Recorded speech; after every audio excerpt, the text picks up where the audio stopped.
केंद्रीय सूचना और प्रसारण मंत्री अनुराग सिंह ने आज एक पुस्तक Ambedkar and Modi reformers ideas performers implementation का विमोचन किया। पुस्तक विमोचन के कार्यक्रम में उन्होंने कहा कि बाबा साहब के सपनों का भारत दुनिया के साथ कदम ताल कर रहा है। उन्होंने कहा कि बाबा साहब ने हमेशा शोषितों, वंचितों, पीड़ितों के लिए काम किया।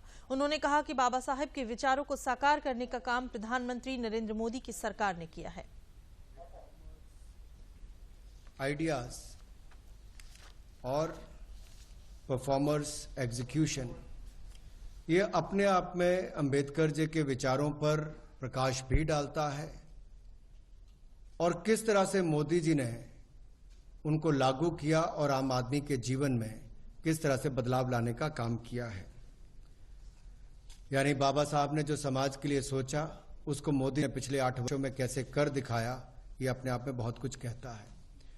ये पुस्तक सिर्फ पुस्तक नहीं बल्कि भीमराव अंबेडकर जी के साकार होते सपनों का एक ऐसा दस्तावेज है जिसे कर्मयोगी प्रधानमंत्री नरेंद्र मोदी जी ने अपने भगीरथी प्रयासों से धरातल पर उतार कर दिखाया है। और ये साफ चिराग करता है कि जहां चाह वहां राह है। भारत के संविधान के रूप में बाबा साहब के विचारों ने हमारे राष्ट्र की नींव रखी है और बाबा साहब का संपूर्ण जीवन जो है वो समानता, मानवाधिकार और सामाजिक न्याय के लिए समर्पित रहा है। वह दलितों, पिछड़ों और वंचितों के महानायक थे।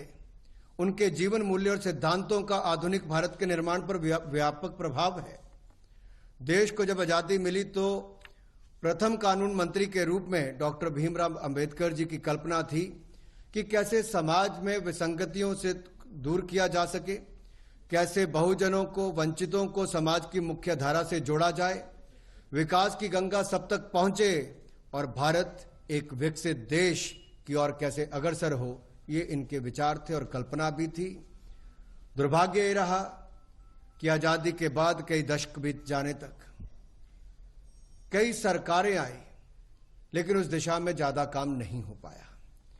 लेकिन 2014 में जनता के आशीर्वाद से पूर्ण बहुमत से प्रधानमंत्री नरेंद्र मोदी जी बने और आज हम गर्व के साथ कह सकते हैं कि बाबा साहब के सपनों का भारत आज पूरे आत्मविश्वास के साथ दुनिया की महाशक्तियों के साथ कदम ताल कर रहा है, तो नरेंद्र मोदी जी के नेतृत्व में कर रहा है।